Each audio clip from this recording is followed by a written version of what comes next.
जय हिंद दोस्तों, कलाम defence academy में आप सभी का स्वागत है। जैसा कि तुम आजकल न्यूज़पेपर में पढ़ रहे होंगे, अफ़गानिस्तान में बहुत प्रॉब्लम चल रही है। तालिबान जो है उसने अफ़गानिस्तान को अपने अंडर कर लिया है। आज न्यूज़पेपर में मैंने कुछ पढ़ा, उससे मुझे पर्सनली बहुत फील हुआ।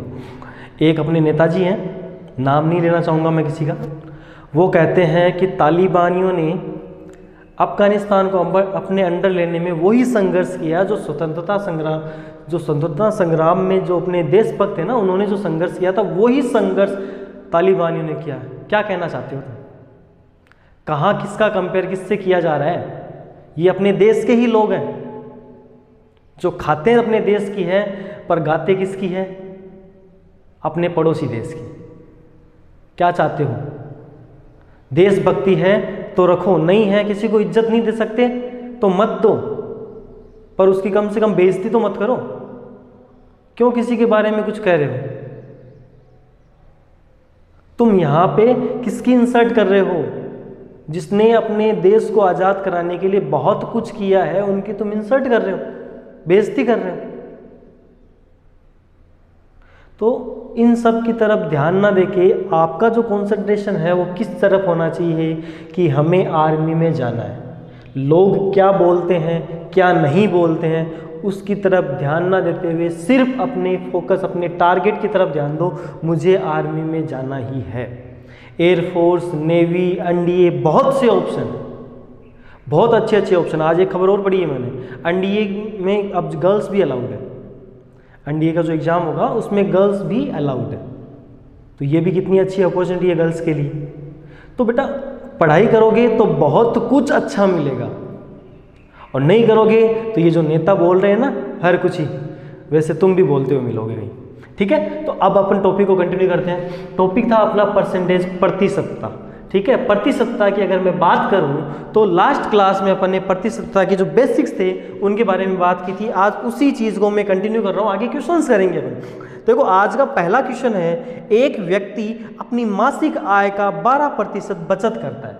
उसकी मासिक आय जो भी है उसका वो 12% क्या करता है? बचत करता है। यदि उसका मासिक खर्च 19,360 रुपये हो, मासिक खर्च क्या हो? 19,360 रुपये हो, तो उसकी मासिक आय बताइए। तो देखो बेटा, जो मासिक आय है उसको मैं 100 मान लूंगा। क्या मान ली मैंने? मासिक आय 100 मान ली। फिर मासिक खर्च,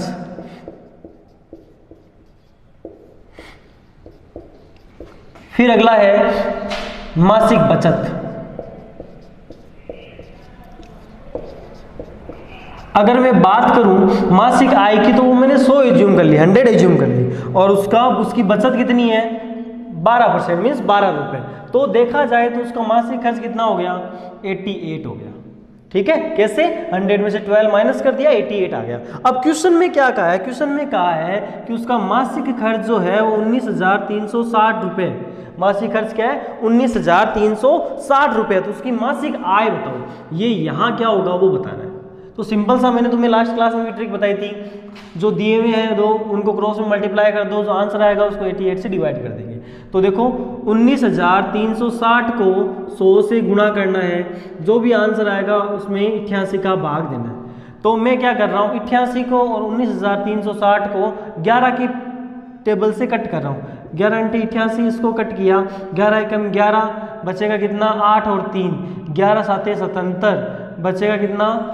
6 और 6, 11 × 66, 1760। 1760 को 1760 में जब 8 का भाग देंगे तो आएगा 220। 220 को जब 100 से गुणा किया तो आंसर आया 22,000 रुपये।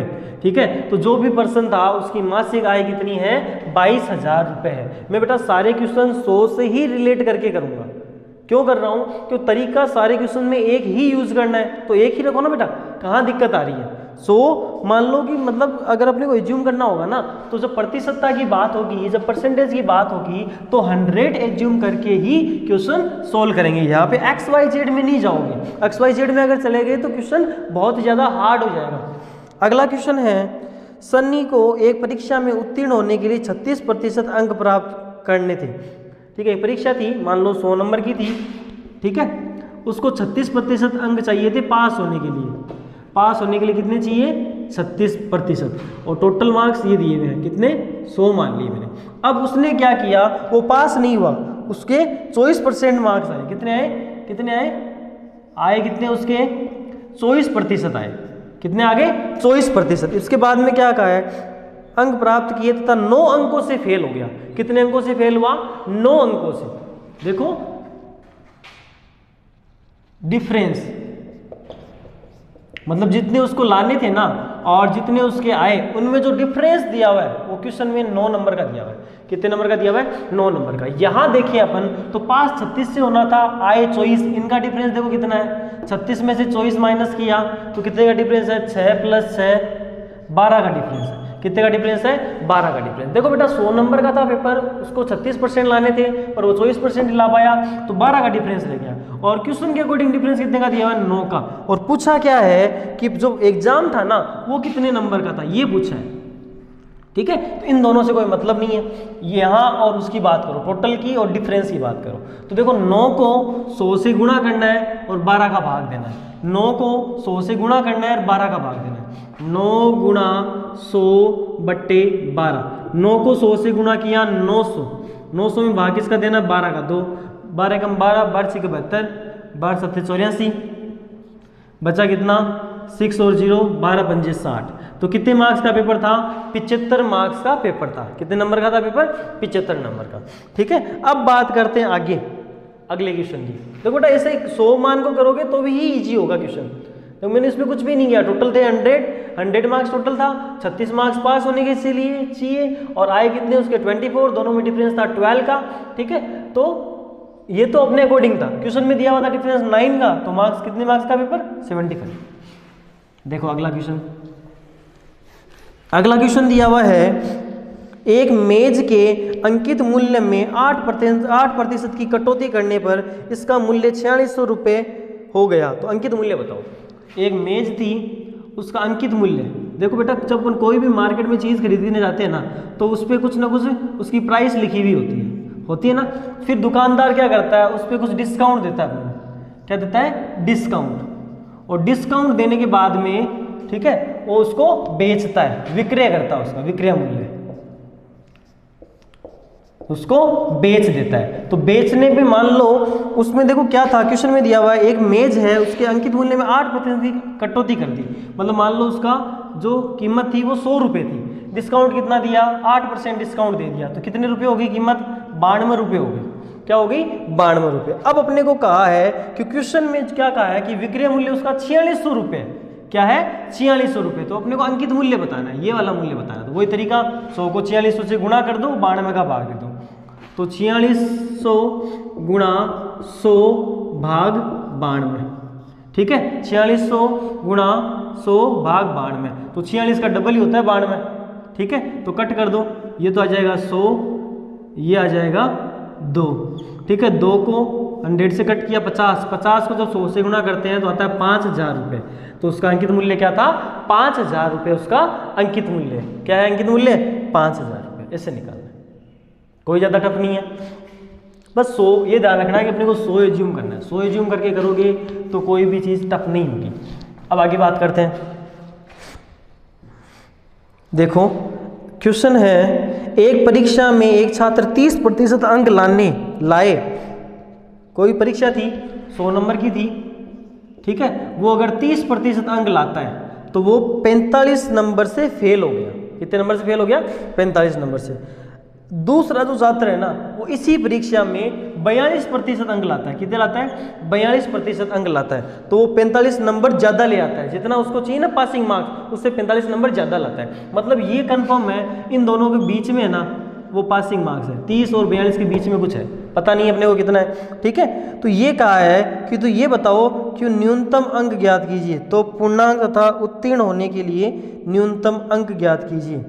ठीक है, तो देखो करना क्या, एक परीक्षा में एक छात्र ने 30% अंक लिए। कितने अंक लिए 30% अंक लिए तो 45 अंक से फेल हो गया। कितने अंक से फेल हो गया 45 अंक से फेल हो गया। ठीक है, अब क्या करना है, अगर वो 42% अंक लाता तो 45 अंक ज़्यादा ले आता। क्या ले आता ज़्यादा। ठीक है, ये तो फर्स्ट स्टूडेंट है, ये सेकंड स्टूडेंट है, और टोटल मार्क्स कितने थे 100। अपने को ये बताना है कि पासिंग मार्क्स कितने हैं, यहाँ पे जो पासिंग मार्क्स हो गए ना वो बताने हैं। अब देखो बेटा, जब वो 30% अंक लाता है ना तो उसके 45 कम रह जाते हैं, मतलब ये -45 है, और जब वो 42% अंक लाता है तो उसके 45 ज़्यादा आ जाते हैं। ठीक है, तो अपने अकॉर्डिंग अगर डिफरेंस देखें अपन अपने अकॉर्डिंग, तो 42 में से 30 घटाए 12 का डिफरेंस है। कितने का डिफरेंस है? 12 का डिफरेंस।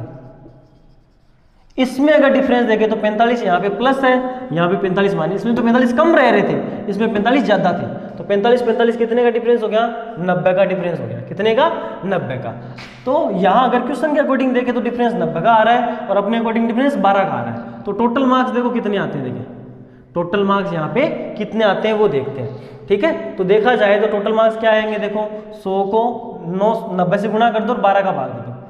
90 गुणा 100 भाग 12, तो वही तरीका है 9000 भाग 12, तो उत्तर आएगा 750। कितने नंबर आ गए? 750 नंबर आ गए। अब अपने को पता है 750 तो टोटल नंबर है। क्या है? 750 टोटल नंबर है। अब बात ये आ रही है कि 30% अंक अगर वो लाता है, 30% अंक अगर वो लाता है तो पास होने में उसको 45 नंबर और चाहिए, एक्स्ट्रा चाहिए। तो पहले 750 का 30% निकाल लेंगे, उसमें 45 जोड़ देंगे तो पासिंग मार्क्स पता चल जाएंगे। कैसे पासिंग मार्क्स कैसे पता चलेंगे? 30% ऑफ 750 प्लस 45। ठीक है, 750 का 30% निकालना है, फिर 45 ऐड करना है। तो 30% ऑफ 750 गुणा 100%। कैसे निकालने बताइए तुम्हें? किसी भी 750% का 30% निकालना है तो गुणा कर दो, 100 का भाग दे दो, प्लस 45। 0 से 0 कट गया, इस 0 से ये 0 कट गया। 75 का 3 गुणा क्या आएगा? 75 दूनी 150, 150 में वापस 75 जब जोड़ोगे तो आएगा 225। 225 में 45 जोड़ दिया तो क्या आएगा? 5 5 10 0 हासिल लगी 1 4 2 6 1 7 270। कितने नंबर चाहिए? 270 नंबर चाहिए उसको पास होने के लिए। ठीक है, ऐसे निकालना है। आराम से देख लेना, समझ में आ जाएगा मेरे हिसाब से। और बेटा जब ऑफलाइन क्लासेस स्टार्ट हो जाएगी, जब तुम हमारी जो एकेडमी है उसको ऑफिशियली ज्वाइन कर लोगे ऑफलाइन मोड में, तब तुम्हें और अच्छे से समझ में आएगा। अगला देखो, एक चुनाव में 2 उम्मीदवार थे। हारने वाले उम्मीदवार ने 41% मत प्राप्त किए तथा वह 5580 मतों से पराजित हो गया। ठीक है, दो मतलब मान लो 100 वोट लगे, उनमें से जो जीता ना, एक तो जीतेगा, ठीक है, और एक हार गया। तो जो हारा ना उसने 41 मत प्राप्त किए, और जो जीता उसके कितने हो गए? 100 में से 41 माइनस किया तो क्या आएगा? 59। क्या आएगा? 59 आएगा। अब 59 और 41 का डिफरेंस देखें, अंतर देखें इनका, तो अंतर कितना है? देखो 59 माइनस 41, 9 प्लस 9 18 का अंतर है। कितने का अंतर है? 18 का। ठीक है, अब क्वेश्चन में अंतर कितना दिया हुआ है? क्वेश्चन में अंतर दिया हुआ 5580। कितना अंतर दिया हुआ? 5580 का। तो पराजित हो गया। कुल मतों की संख्या ये बतानी है। ठीक है, 100 दिया हुआ था, 100 मान लिया कुल मत है, और जीत हुई उसको 59 मिले, जो हारा वो उसको 41 मिले, दोनों का डिफरेंस 18 का था। क्वेश्चन में जो डिफरेंस है वो 5580 का दिया है। कुल मत निकालने, करो क्रॉस में मल्टीप्लाई। देखो 5580 को 100 से करना है, 5580 गुणा 100 बट्टे 18। ठीक है, इसको 18 से कट कर देते हैं। चलो 9 की टेबल से कट कर देते हैं, 18 से तो थोड़ा डिफिकल्ट पड़ जाएगा शायद। 9 2 जा 18, 9 से किया 9 5 जा 45, देन 108, 9 6 जा 54 कर लेते हैं, 9 2 जा 18, 620, 620 को 2 से कट किया 310, 31000। 31,000 मत टोटल पड़े हैं, मतलब 31,000 वोट पड़े हैं। 5580 था ना, 620, 310, और यही आना चाहिए।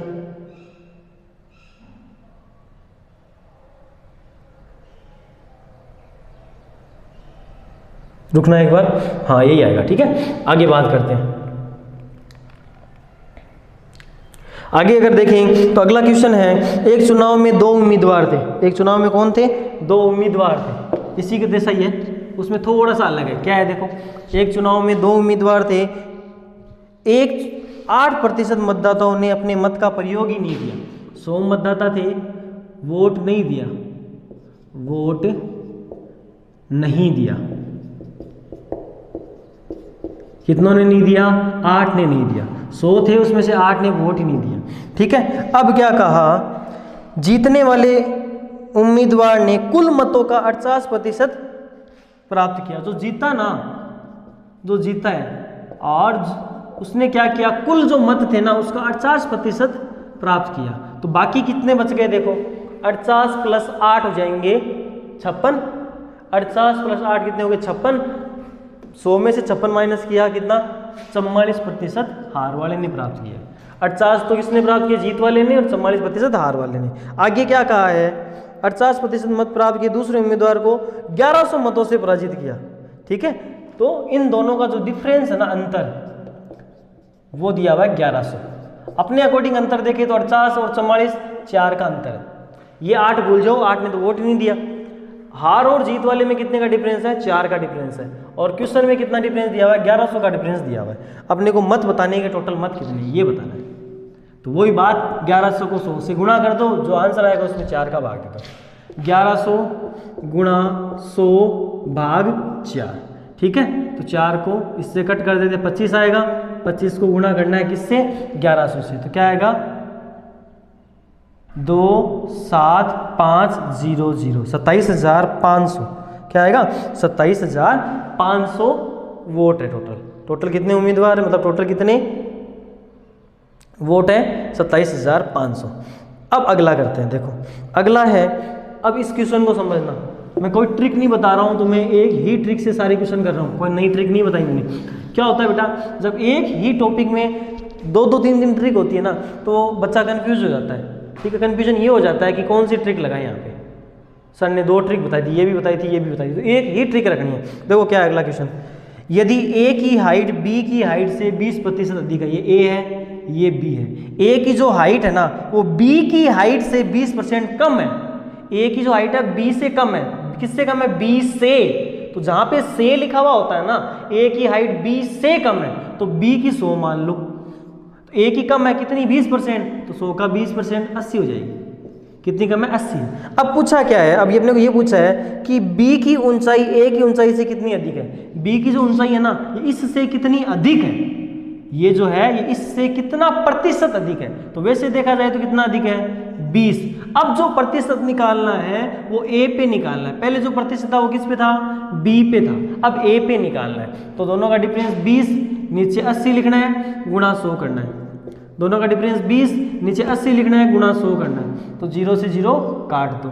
2 को 8 से कट किया 4 बार, 100 में 4 का भाग दिया, 25%। कितनी ज़्यादा है? 25% ज़्यादा है। देखो वापस देख लो, बी की जो हाइट थी वो 100 मान ली, ए की जो है वो बी से 20% कम है, तो 20% कम किया तो 80 हो गया। अब ये पूछा है बी की ऊंचाई ए की ऊंचाई से कितने प्रतिशत अधिक है। बी की ऊंचाई ए की ऊंचाई से कितने प्रतिशत अधिक है, तो अधिक वाला करना है। तो डिफरेंस देखा 20 और नीचे 80 लिख दिया, 20 और 80 को कट किया तो 4, 100 को 4 से डिवाइड किया, 25 इज द आंसर। अगला देखो, ऐसा ही अगले में भी कुछ अगला कहा है, एक आयत की लंबाई में तथा चौड़ाई में, लंबाई में तो 20% की वृद्धि करनी है और चौड़ाई में 30% की वृद्धि करनी है। ठीक है, तो उसके क्षेत्रफल में क्या फर्क आएगा वो बताना है, कुछ नहीं करना, एकदम सिंपल है। देखो मैं बताता हूँ। पहली बात तो लंबाई में 20% की वृद्धि, लंबाई, और चौड़ाई में क्या करना है? 30% की वृद्धि करनी है। वृद्धि के लिए ऊपर वाला साइन लगा रहा हूँ। ठीक है, अब क्षेत्रफल, अपने को सिर्फ क्षेत्रफल में कितने प्रतिशत वृद्धि या कमी हुई वो ही बताना है ना, सिर्फ क्षेत्रफल बताना है। तो क्षेत्रफल को ही 100 मान लो। क्या पूछा है कि क्षेत्रफल में कितने प्रतिशत वृद्धि हुई, तो क्षेत्रफल को 100 मान लो। अब अगर मैं क्षेत्रफल को 100 मान लेता हूँ, वृद्धि से पहले, लंबाई में वृद्धि नहीं की ना उससे पहले, और चौड़ाई में वृद्धि नहीं की, तो 100 मान लिया, तो चौड़ाई होगी 10, लंबाई भी 10, और कुछ मत मानना, 10 के अलावा कुछ मानोगे तो प्रॉब्लम होगी। 100 मान लिया तो ये 10, ये भी 10। ठीक है, अब बात आती है कि जब लंबाई में 20% की वृद्धि हो रही है, कितनी वृद्धि हो रही है? 20%, तो 10 का 20% क्या होता है? 2 होता है। जैसे 100 का 20 होता है ना, वैसे 10 का 2 होता है, तो ये हो जाएगी लंबाई 12 हो गई। लंबाई क्या हो गई? 12 और चौड़ाई क्या हो जाएगी 13 हो जाएगी। चौड़ाई क्या हो जाएगी 13, लंबाई 10 चौड़ाई 10 तो क्षेत्रफल 100, लंबाई 12 और चौड़ाई 13। अब इनको गुणा करो, 12 को 13 से गुणा किया तो उत्तर आएगा 156। क्या आएगा 156। तो क्षेत्रफल में कितने प्रतिशत की वृद्धि हो गई 56% की। कितने प्रतिशत की 56% की। एकदम ईजी है, 12 को 13 से गुणा किया 156 तो 56% की क्षेत्रफल में वृद्धि हो गई। ऐसे करना है। अगला क्वेश्चन है,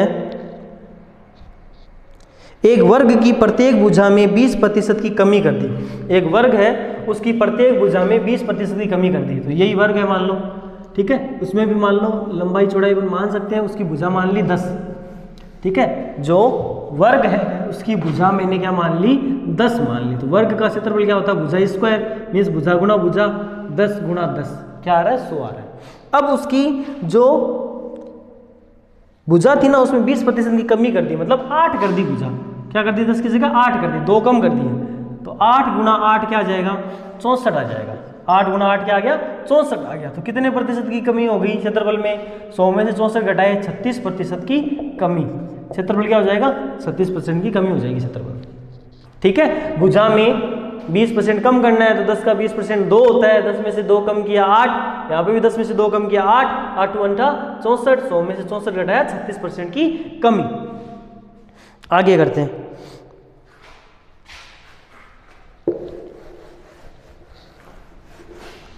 अगला क्वेश्चन है, एक व्यक्ति की आय में पहले 20% की वृद्धि हो गई, फिर बड़ी आय को 10% कम कर दिया, तो व्यक्ति की आय पर क्या प्रभाव पड़ेगा। ठीक है, पहले उसकी आय को 20% बढ़ा दिया, फिर 10% कम कर दिया, बड़ी आय का 10% कम कर दिया। सुनना, पहले आय मान लेते 100 थी, ठीक है, अब 20% बढ़ा दिया तो कितनी हो गई 120 हो गई। क्या हो गई 120 हो गई। अब इसका 10%, 120 का 10% कम हुआ है, तो 120 का 10% कैसे निकालोगे, निकालना आता है, चलो निकाल के बता देता हूँ। 120 गुणा 10/100 तो क्या आएगा 12 आएगा। क्या आएगा 12। ये कर दिया कमी, यहाँ पे तो प्लस हुआ +20, यहाँ पे क्या हुआ माइनस कितना 10%। तो 120 का 10% होता है 12, 120 में से 12 माइनस किए तो 108। क्या हुआ 108। अब ओरिजिनली देखो उसकी पहले आय क्या थी 100 थी, अब क्या हो गई 108 हो गई। तो कितने प्रतिशत बढ़ गई 8% बढ़ गई। ठीक है, पहले 20% बढ़ाई तो 120 में से 120 का 10% कम कर दिया, तो 120 का 10% होता 12, 120 में से 12 घटाया तो 108। ओरिजिनली देखा जाए तो 8% की वृद्धि हुई है। आगे देखो अगला क्वेश्चन,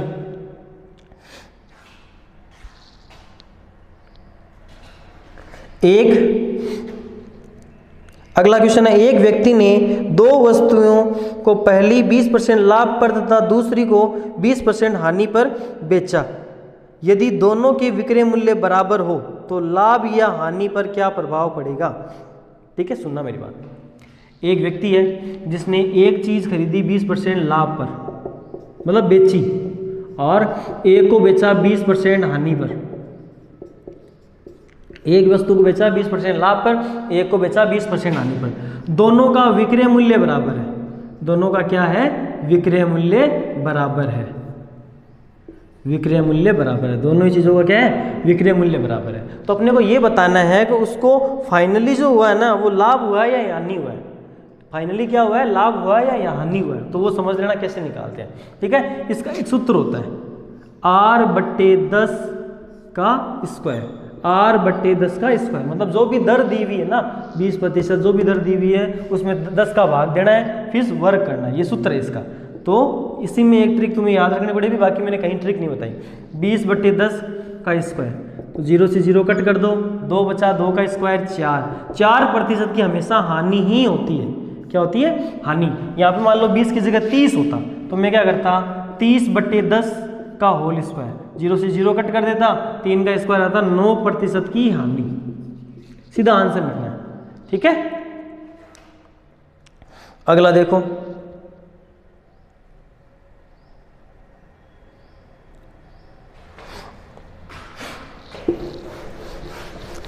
अगला क्वेश्चन है, अब आप देखो जो क्वेश्चन आ रहे हैं वो सेलिंग प्राइस और कॉस्ट प्राइस से रिलेटेड आ रहे हैं। मतलब ए ने बी को बेच दिया, बी ने ए को बेच दिया, ऐसे कुछ क्वेश्चन है तो परसेंटेज बेस पे, ठीक है, ऐसे कुछ क्वेश्चन है। देखो क्या करना है, ए ने एक वस्तु बी को 20% लाभ पर बेची, ए और ये बी और ये सी, आगे देखते हैं क्या क्या होता है। ए ने एक वस्तु बी को 20% लाभ पर बेची, मान लो ए ने 100 रुपये में खरीदी थी और उसने 20% लाभ पे बेची, मतलब 120 में बी को बेच दी। बी ने खरीदी कितने में, 120 में। आगे बी ने इसे सी को 10% हानि पर बेचा, ठीक है, बी ने क्या किया, सी को बेचा, कितने प्रतिशत हानि में, 10% की हानि, हानि मतलब माइनस करना है, ठीक है। तो 120 का 10%, अभी एक क्वेश्चन में निकाला ही था 12, 120 में से 12 माइनस किया तो 108। सी ने कितने में खरीदा, 108 रुपये में खरीदा। अब सी ने इसे डी को 5% लाभ में बेच दिया। सी ने किसको बेचा, डी को, कितने परसेंट लाभ पे, 5% लाभ पे। यहाँ पे 10% माइनस किया ना, तो 120 गुणा 10/100 निकाल के बता देते हैं, तो 12 आएगा। तो 12 किया है अपन ने माइनस, माइनस है ना, हानि के लिए माइनस, और लाभ होता प्लस, 5% का लाभ। तो 108 गुणा 5/100, 108 को जब 5 से गुणा करोगे तो 8 पंजे 40 और 5 कम 5, 540 को 100 का भाग दिया तो आएगा 5.4, क्या आएगा, 5.4 आएगा। इसमें से 5.4 प्लस करना है, 5.4 जब प्लस करोगे तो आ जाएगा 0.4, 108 में 5 जोड़ना है तो 113, 113.4। अब आगे क्या पूछा है,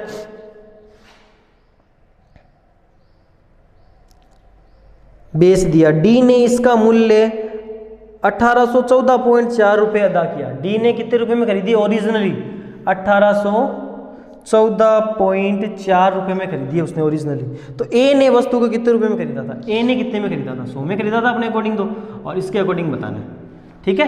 तो वही तरीका 1814.4 को 100 से गुणा करना है और भाग देना है 113.4 का। तो देते हैं, देखो 1814.4 गुणा 100 बट्टे किसका भाग देना है, 113.4 का। तो उत्तर जो आएगा वो आएगा 567 रुपये। क्या आएगा, 567 रुपये, 567, 567 तो नहीं आना चाहिए मेरे अकॉर्डिंग। देखो वापस देखते हैं, ए ने एक वस्तु को बी को 20% लाभ पर बेच दिया, बी ने इसे सी को 10% हानि पर बेच दिया, फिर सी ने इसे डी को 5% लाभ पे बेच दिया, डी ने इसका मूल्य 1814.4 रुपये अदा किया। तो ए ने वस्तु कितने रुपए में खरीदा था, क्रय मूल्य निकालना। तो ये रॉन्ग है, इसको करते हैं वापस, पॉइंट हटाते हैं यहाँ पे, ठीक है, और इनको कट करके फाइनल आंसर निकालना। कैलकुलेशन तुम खुद से कर लेना, ठीक है। कैलकुलेशन में थोड़ा टाइम लगता है, अभी मैं करवाऊंगा तो अगला क्वेश्चन नहीं हो पाएगा, इससे अच्छा है कैलकुलेशन सारी खुद से कर लेना, जो आंसर आएगा वही फाइंड आउट करना था। आगे देखो, कैलकुलेशन के लिए मैंने तुम्हें देखो फर्स्ट जो वीडियो बनाया था ना, उसमें ट्रिक्स बताई थी मल्टीप्लिकेशन की, एडिशन की, तो वो ट्रिक्स है ना तुम यूज़ करना। अब क्या है, देखो अगला क्वेश्चन, एक कस्बे की जनसंख्या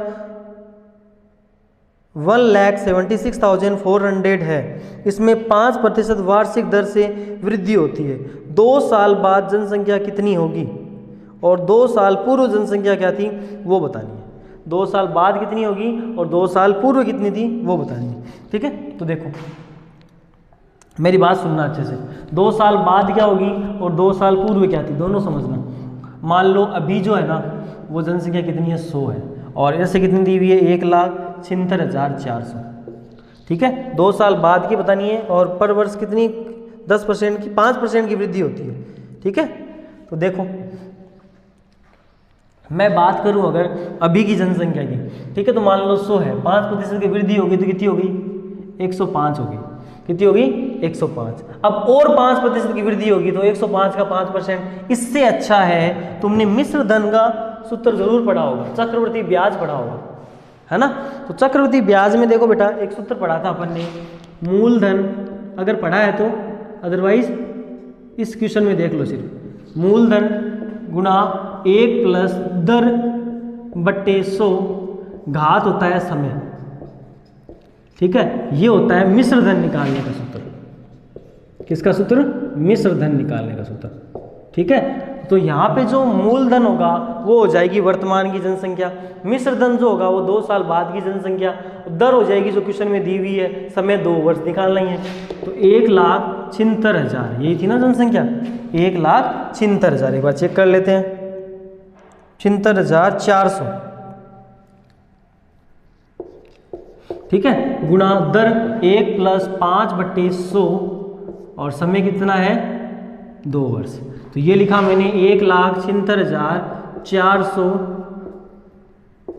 गुणा, इसको जब करेंगे तो हो जाएगा 105/100 गुणा 105/100, ठीक है। इसको सोल्व कर लो, सोल्व करोगे फाइनल आंसर जो आएगा वो होगा 1,94,481 लोग, ठीक है। ये 2 साल बाद की जनसंख्या होगी। तो अब जो टॉपिक्स आ रहे हैं उसमें सारा कुछ है वो चक्रवृद्धि ब्याज या फिर प्रॉफिट लॉस से रिलेटेड क्वेश्चन आ रहे हैं। तो ये जो टॉपिक है देखा जाए तो परसेंटेज जो है वो यहीं ख़त्म हो जाता है।